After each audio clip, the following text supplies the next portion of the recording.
Je voudrais partager quelque chose dont on parle rarement ouvertement, quelque chose que beaucoup de personnes âgées comme nous acceptent simplement, pensant qu'il n'y a pas d'issue. La vérité, c'est que beaucoup d'entre nous traînons toute la journée, dormons mal la nuit, souffrons de gonflements aux jambes, aux chevilles et aux pieds, puis nous convainquons qu'il n'y a rien à faire, parce que c'est normal à notre âge. Mais vous savez quoi? Il y a vraiment quelque chose que nous pouvons faire, et ce n'est pas compliqué. Je m'appelle Rosario, j'ai 78 ans. Je suis né et j'ai grandi à Puebla, où j'ai passé la majeure partie de ma vie comme couturière et où j'ai élevé 5 enfants. Au fil des décennies, j'ai appris bien plus que je ne l'aurais jamais imaginé, non seulement dans les cabinets médicaux, mais aussi dans les cuisines de mes voisins, en discutant autour d'une tasse de thé et en échangeant des petits secrets importants. Aujourd'hui, j'aimerais vous transmettre une partie de ce savoir, quelque chose qui a changé ma vie pour le mieux. Avant de découvrir ces changements simples, je pensais que ces douleurs constantes dans les jambes, cette sensation de gonflement et de tension, faisaient simplement partie du vieillissement.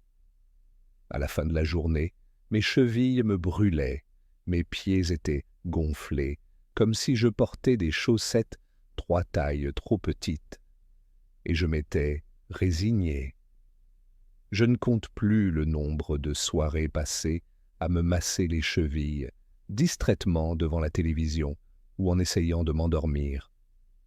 Puis, un jour, j'ai réalisé qu'il existait peut-être une alternative, que je n'avais peut-être pas à supporter tout ce inconfort.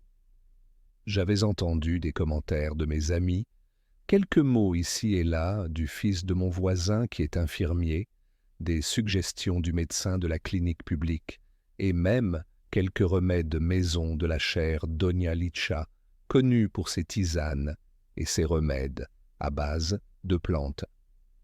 Peu à peu, j'ai rassemblé les pièces du puzzle jusqu'à ce qu'elles forment soudainement une image simple. Il existe des mesures que nous pouvons prendre qui ne coûtent pas cher et ne sont pas dangereuses. Elles ne nécessitent pas d'arrêter nos médicaments habituels, mais plutôt de les compléter. Je ne suis pas une professionnelle de la santé, je ne peux donc pas vous donner de prescriptions officielles. Je veux simplement vous parler de ce qui a fonctionné pour moi, de manière simple et conviviale, comme des voisins qui discutent autour d'une tasse de café chaud. Et je vous promets que ces petites astuces ont changé mes nuits d'une manière qui me surprend encore aujourd'hui. Avant, je me réveillais au petit matin avec une sensation de pression autour des chevilles, comme si un bandeau les serrait. Au début, je pensais que c'était dû à une mauvaise circulation sanguine, mais je ne savais pas qu'il y avait tant de choses que je pouvais faire pour aider mon corps. C'est ce que j'aimerais vous dire. Comment réduire ce gonflement et vous réveiller avec les jambes plus légères, nuit après nuit, sans équipement sophistiqué ni produits coûteux. Si vous voulez bien m'accorder quelques instants, je serai ravi de vous expliquer ce que j'ai découvert. Vous voyez, après avoir vécu près de 8 décennies, j'ai compris que les cadeaux les plus précieux ne se trouvent pas toujours dans les rayons des pharmacies. Souvent, ils se trouvent dans les traditions que nos grands-mères nous ont transmises. Je voudrais d'abord vous raconter mon histoire personnelle pour vous montrer à quel point cela a changé ma vie. J'ai élevé 5 enfants tout en travaillant comme couturière, penchée sur une machine à coudre pendant des heures chaque jour. Mes jambes étaient toujours fatiguées, mais je pouvais tenir le coup parce que j'étais plus jeune à l'époque. Cependant, avec le temps, une légère sensation de brûlure dans mes pieds s'est transformée en une douleur lancinante, puis en un gonflement si important que je ne pouvais plus l'ignorer. Certains jours, je remarquais que mes chevilles étaient enflées et, le soir venu, elles étaient chaudes et me démangeaient à cause de la pression constante. J'avais du mal à dormir. Je restais allongé dans mon lit, bougeant mes jambes dans tous les sens, essayant différents oreillers, mais rien ne soulageait ma douleur. C'est peut-être le sucre, me disais-je. Alors j'ai fait vérifier mon taux de glucose, mais tout était normal. Le médecin de la clinique a haussé les épaules et m'a dit « C'est normal à votre âge. La circulation sanguine ralentit. » Je n'étais pas satisfait de cette réponse. Je me disais que si c'était normal, pas étonnant que tant de personnes âgées se plaignent de se sentir agitées et épuisées, de dormir à peine. Un jour, cette frustration a fait naître en moi une sorte de détermination. J'ai commencé à poser des questions. J'ai interrogé mon médecin de famille, le fils de mon voisin, qui est infirmier et très serviable, et j'ai eu une longue conversation avec mon amie, la célèbre fabricante de thé, la chère Madame Lichat. Chacun m'a donné des conseils. Surélever les pieds par rapport au cœur, essayer la tisane de pissenlit, éviter certains aliments le soir, faire des bains de pieds avec de l'eau chaude et du sel, respirer profondément avant de se coucher pour favoriser la circulation sanguine. J'ai noté toutes ces suggestions dans un petit carnet, déterminé à mettre en place une routine qui pourrait m'aider. La première pièce du puzzle consistait à surélever correctement mes jambes pendant mon sommeil. J'avais déjà essayé un seul oreiller, mais il s'aplatissait toujours, et mes chevilles ne finissaient jamais plus haut que mes genoux. Mais un jeune médecin, tout juste sorti de l'université, m'a dit très gentiment « Vos pieds doivent être au moins 15 centimètres au-dessus de votre cœur pour aider le sang à refluer au lieu de stagner. » Cette phrase m'est restée en tête. Alors j'ai rassemblé 3 vieilles couvertures. Je les ai enroulées fermement, attachées avec une ceinture, et j'ai fourré le tout dans une taie d'oreiller. Cela avait l'air étrange, mais ça marchait. La première nuit a été inconfortable. J'ai essayé de trouver la bonne position. Mais dès la deuxième nuit, j'ai remarqué quelque chose. Je ne me réveillais plus avec cette sensation de ballonnement autour des chevilles. La différence était subtile au début, mais dès la 3e ou 4e nuit, mes chevilles semblaient plus fines et moins douloureuses, et je ne me réveillais plus en sursaut à cause de la douleur habituelle. J'en ai parlé à mon amie Clara, qui souffre de varices. Elle a essayé la même astuce, mais elle a utilisé une boîte en carton solide avec un coussin dessus pour surélever encore plus ses jambes. En quelques nuits, elle a dit avoir ressenti un soulagement surprenant de cette sensation de lourdeur qu'elle connaissait depuis si longtemps. J'ai découvert que la clé résidait dans la régularité. Si vous ne surélevez vos jambes que de temps en temps, vous ne constaterez pas beaucoup d'amélioration, mais en faisant une habitude quotidienne, vous favoriserez la circulation sanguine et vos pieds et vos chevilles seront beaucoup plus confortables au réveil. J'ai réalisé que le corps aime la routine. Une fois qu'on lui apprend à s'attendre à ce que nos jambes soient surélevées, il s'adapte et se rétablit. Mais voilà, il ne suffisait pas de surélever mes jambes.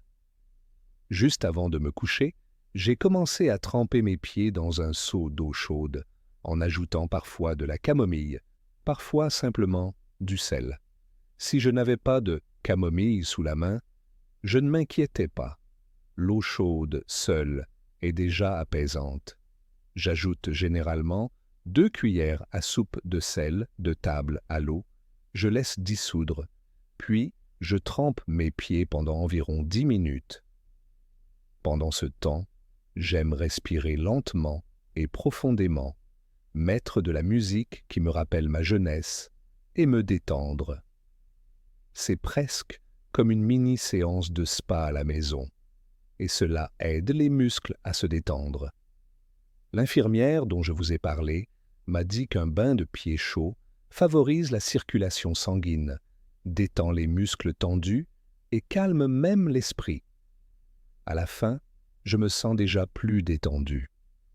Si ces idées vous semblent pertinentes, ou si vous vous reconnaissez dans mon expérience, je vous invite à me manifester votre soutien de la manière qui vous convient le mieux, par exemple en likant ou en partageant ce message, ou simplement en le transmettant à quelqu'un qui pourrait en avoir besoin. J'espère toujours que mes mots toucheront ceux qui se sentent seuls dans leur souffrance, sans savoir qu'une réponse réconfortante est à portée de main. Quoi qu'il en soit, après avoir trempé mes pieds, je les masse doucement. Parfois, j'utilise de l'huile de cuisson mélangée à une gousse d'ail écrasée. C'est une femme du marché de San Martin qui m'a appris que l'ail stimulait la circulation sanguine. Elle massait les clients qui se plaignaient de douleurs aux jambes. Elle disait toujours que tout ce qui réchauffe stimule la circulation sanguine et apaise la zone. Alors j'ai essayé. Cela peut sembler un peu étrange, mais une simple huile infusée à l'ail, appliquée en massant doucement des chevilles jusqu'à la plante des pieds, peut procurer un soulagement très agréable. Lorsque je m'allonge et que je surélève mes jambes, la chaleur et la détente envahissent mes mollets et je m'endors paisiblement. Vous vous demandez peut-être si cela suffit à résoudre le problème de gonflement. C'est un bon début, mais j'ai également appris que ce que nous mettons dans notre corps est tout aussi important que ces mesures externes. Un jour, alors que je préparais ma tisane habituelle à la camomille, qui aide mon estomac et mes nerfs, ma voisine Tonita m'a suggéré d'essayer le pissenlit. Le pissenlit aide à nettoyer les reins et à éliminer l'excès d'eau, m'a-t-elle expliqué. J'avais toujours associé le thé à un effet calmant, mais je n'avais jamais pensé qu'il pouvait aider à réduire les gonflements. J'ai décidé d'essayer. J'ai fait bouillir une petite cuillère de pissenlit séché dans de l'eau chaude pendant environ 10 minutes. Puis, j'ai bu le mélange tel quel, sans sucre ni rien d'autre. Au bout de 3 jours, j'ai remarqué que j'urinais plus fréquemment et que mes jambes étaient moins gonflées. L'effet était doux, contrairement à un médicament puissant qui vous oblige à courir aux toilettes toutes les heures, mais je me sentais vraiment plus légère. Plus tard, j'ai appris que le pissenlit était également bénéfique pour le foie. Notre corps est un système complexe dans lequel le foie, les reins, le cœur et tous les autres organes fonctionnent ensemble. Lorsque nous aidons un organe, les autres en bénéficient souvent, et dans mon cas, les gonflements ont diminué. Je continue à prendre les médicaments prescrits pour ma tension artérielle et mon cholestérol, losartane et simvastatine. Et je ne recommande jamais à quiconque d'abandonner un traitement approuvé par son médecin. Mais je considère ces remèdes maison comme des compléments, des alliés qui renforcent l'action de la médecine moderne. Je mentionne cela parce que parfois le corps médical se concentre sur une prescription rapide et nous laisse nous demander ce que nous pouvons faire d'autre par nous-mêmes. il est réconfortant de savoir que nous pouvons prendre de petites mesures quotidiennes pour nous sentir mieux. Par exemple, j'ai également appris des exercices doux lors d'une réunion d'un club pour seniors. Bouger les orteils de haut en bas comme si je jouais du piano, faire tourner mes chevilles en cercle, contracter les muscles de mes mollets pendant quelques secondes, puis les relâcher. Autant de mouvements que l'on peut faire dans son lit, sans effort. C'est presque miraculeux de voir à quel point ces petits mouvements favorisent la circulation sanguine. Ajoutez à cela un bain de pieds chaud, un petit massage, une tisane au pissenlit et les jambes surélevées, et vous vous rendez soudain compte que vos nuits sont beaucoup plus paisibles. Cette routine nocturne est devenue presque sacrée et je l'ai adoptée sans réserve. Avant, je grignotais tard le soir des sandwichs garnis de jambon salé ou de fromage, sans me douter que ce surplus de sel aggravait mon œdème. Puis, un nutritionniste de mon église m'a dit « Rosario, après 18 heures, tout ce sel se transforme en rétention d'eau. » J'ai donc changé mes habitudes alimentaires. Maintenant, je mange une soupe claire, un petit bol d'avoine avec de la cannelle, ou un compote de fruits si j'ai envie de sucrer. Ce n'est pas un sacrifice énorme, mais mon corps m'en remercie. Effectivement, après quelques nuits de ces changements, moins de sel, des bains de pieds plus doux, une routine de coucher régulière, j'ai eu l'impression de rattraper le sommeil réparateur qui m'avait manqué pendant des années. Avant, je restais éveillé tard, la lumière allumée, à coudre ou à regarder la télévision, ce qui me rendait nerveuse et me maintenait dans une position inconfortable pendant des heures.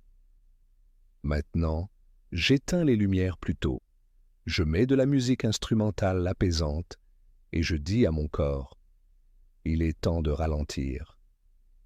Cette préparation mentale est aussi importante que les mesures physiques. Le stress, l'anxiété ou un esprit actif peuvent faire battre votre cœur plus vite qu'il ne le devrait, ce qui rend votre circulation moins efficace et aggrave le gonflement des jambes. Mais lorsque je ralentis le rythme de mes pensées, mon corps suit.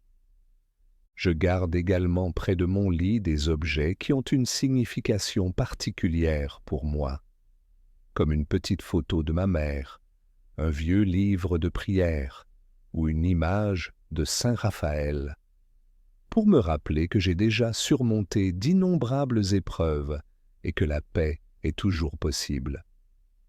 Il est parfois facile d'oublier, dans le tourbillon des responsabilités quotidiennes, que chaque nuit est une occasion de guérir et de se reposer. Notre corps fait tellement pour nous qu'il mérite ces petits gestes de gentillesse. Lorsque nous enchaînons ces gestes, comme le bain de pied, les exercices, la tisane, le fait de surélever correctement les jambes, cela devient un rituel nocturne de soins personnels plutôt qu'une corvée fastidieuse. Je pense souvent à la façon dont nous traitons les bébés. Nous les baignons délicatement, nous les berçons doucement, nous leur chantons des berceuses pour qu'ils s'endorment. Quand nous sommes plus âgés, nous avons peut-être besoin d'une approche similaire, non pas parce que nous sommes redevenus des bébés, mais parce que notre corps réagit merveilleusement bien au confort et à la douceur. J'ai dit plus tôt qu'une guérisseuse près d'Atlixco m'avait enseigné un remède, un mélange maison à appliquer sur les pieds avant de se coucher pour soulager l'inflammation de bas en haut. Je vais vous expliquer exactement comment elle me l'a enseigné. Elle affirmait que les pieds sont un point d'entrée puissant. Tout ce qui touche le pied finit par être ressenti par le cœur. Même si cela semblait un peu mystique, j'étais suffisamment intrigué pour essayer. La recette est la suivante. Mélangez une cuillère à soupe de vinaigre de cidre naturel, le plus trouble possible, avec une cuillère à soupe d'huile d'olive ou d'huile de cuisson, un peu de thym ou de menthol râpé et un peu de gingembre, si possible fraîchement râpé. Mélangez le tout jusqu'à obtenir une sorte de lotion. Ensuite, vous étalez cette lotion sur la plante des pieds et les chevilles, en massant doucement. La chaleur est presque immédiate. Ensuite, couvrez vos pieds avec un tissu en coton fin ou enfilez des chaussettes en tissu naturel. Allez vous coucher ainsi et laissez le mélange agir. La première fois que j'ai essayé, je me souviens avoir pensé « c'est un peu étrange ». Du vinaigre sur mes pieds, mais je ne pouvais pas nier la sensation de détente que je ressentais. Cette nuit-là, je me suis endormi plus vite que d'habitude, et j'ai remarqué que les picotements qui envahissaient souvent mes pieds semblaient s'estomper. Dès la deuxième ou troisième fois, je me suis réveillé sans cette lourde sensation de raideur à laquelle j'étais tellement habitué. Comme l'avait expliqué le guérisseur, le vinaigre a des propriétés anti-inflammatoires, l'huile apporte chaleur et hydratation, le menthol ou le thym m'apaise et le gingembre stimule la circulation sanguine. Ce n'est pas de la magie, mais un mélange d'éléments naturels qui se complètent. Quelques-uns de mes amis ont également essayé et ont été ravis du soulagement obtenu. Nous avons tous continué à suivre les prescriptions de notre médecin et à prendre nos médicaments, mais cette mesure supplémentaire nous a semblé être un moyen doux de soutenir notre corps. Bien sûr, aucune de ces mesures ne peut à elle seule vous guérir comme par magie du jour au lendemain. Il m'a fallu de la constance, nuit après nuit. Si je laissais ma routine de côté pendant quelques jours d'affilée, en mangeant trop salé ou en oubliant de tremper mes pieds, mes chevilles me rappelaient très vite qu'elles préféraient la nouvelle routine. J'ai compris à quel point notre corps peut s'adapter. Même à 78 ans, la différence entre les nuits où je respectais ces habitudes simples et celles où je les négligeais était stupéfiante. Au-delà des mesures physiques, j'ai pris conscience d'une chose plus profonde qui a véritablement changé ma perspective. Je me suis souvenu d'une conversation avec mon mari lorsqu'il était très malade. Je restais assise à ses côtés pendant des heures, ne voulant pas le quitter, me sentant coupable si je faisais une pause ou si j'essayais de me reposer. C'est lui qui m'a dit « Rosario, si tu ne te reposes pas, tu ne seras d'aucune utilité pour moi ni pour personne d'autre. » À l'époque, je me sentais déchiré, comme si me reposer signifiait l'abandonner. Mais j'ai fini par comprendre que prendre soin de soi fait partie de prendre soin des autres. Ce n'est pas égoïste de vouloir passer une bonne nuit de sommeil ou de soulager sa douleur. En fait, c'est essentiel. On ne peut pas verser d'une tasse vide, et parfois on l'oublie. Jambes enflées, douleurs persistantes, chevilles chaudes.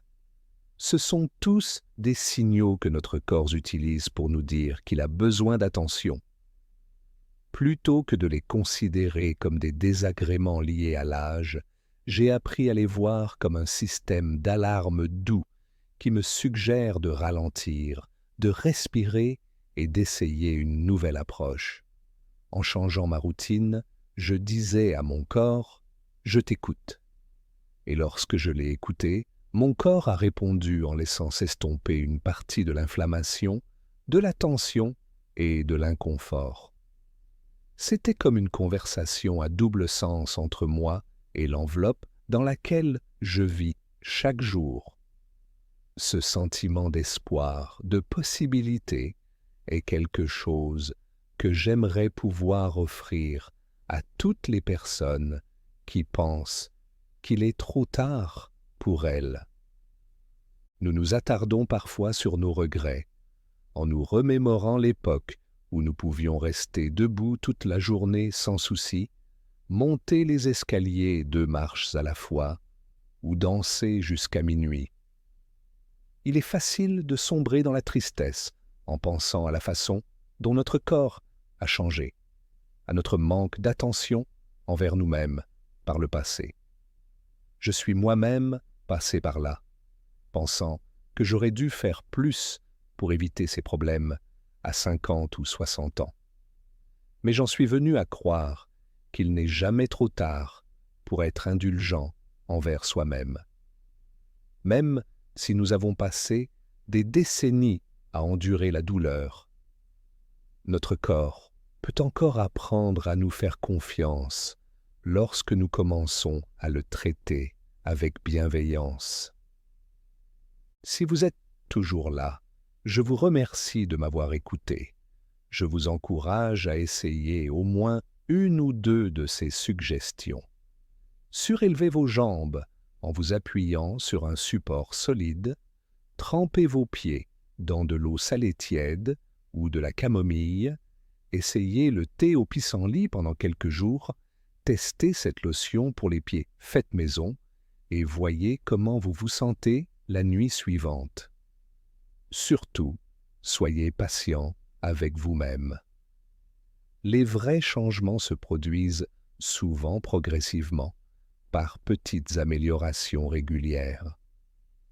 Si vous sentez au fond de vous que cela pourrait aider quelqu'un d'autre, ne gardez pas cela pour vous. Partagez-le, mentionnez-le lors d'un coup de fil à un ami qui se plaint toujours de ses pieds enflés, ou abordez le sujet la prochaine fois que vous discuterez avec quelqu'un à l'église. On ne sait jamais à qui un simple conseil peut redonner le sourire. Et si vous souhaitez entendre d'autres conversations de ce genre, pensez à trouver un moyen de rester en contact. Ce n'est pas une question de renommée ou de chiffres pour moi. Je crois simplement qu'il y a beaucoup de personnes âgées qui ont besoin d'un peu de chaleur et de compréhension. Et si mon histoire peut leur apporter un peu de réconfort, je leur ouvre grand mon cœur. Je suis arrivé à un stade de ma vie où une bonne nuit de sommeil relève presque du miracle. Je me réveille, j'étire mes jambes et je ressens une aisance qui n'était pas là auparavant. Je me rappelle que oui, j'ai 78 ans, mais je suis toujours en vie. Je ne fais pas que survivre. Les nuits ne sont pas faites pour endurer la douleur en silence. Elles sont faites pour se régénérer. Et en prenant soin de nos jambes, de notre circulation sanguine et de notre calme général, nous favorisons cette régénération. Nous aidons notre cœur à battre un peu plus doucement, nos nerfs à se calmer un peu plus et notre esprit à se reposer un peu plus paisiblement. En prononçant ces mots, j'imagine quelqu'un, peut-être recroquevillé sur une chaise, les pieds enflés et l'esprit accablé par l'idée que c'est ainsi que doit être la vie désormais. J'aimerais poser une main rassurante sur son épaule et lui dire « J'ai pensé la même chose, mais vous pouvez faire plus que vous ne le pensez. Laissez-moi vous faire part de ce qui m'a aidé. Cela vous aidera peut-être aussi. » Je lui rappellerai qu'il n'y a aucune honte à essayer de petits remèdes, à faire confiance aux méthodes douces transmises par les voisins ou la famille.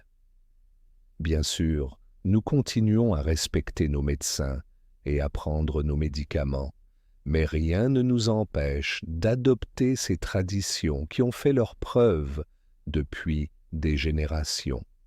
Ainsi, chaque soir, j'essaie de transformer la tâche banale de me préparer pour aller au lit en une petite célébration du bien-être.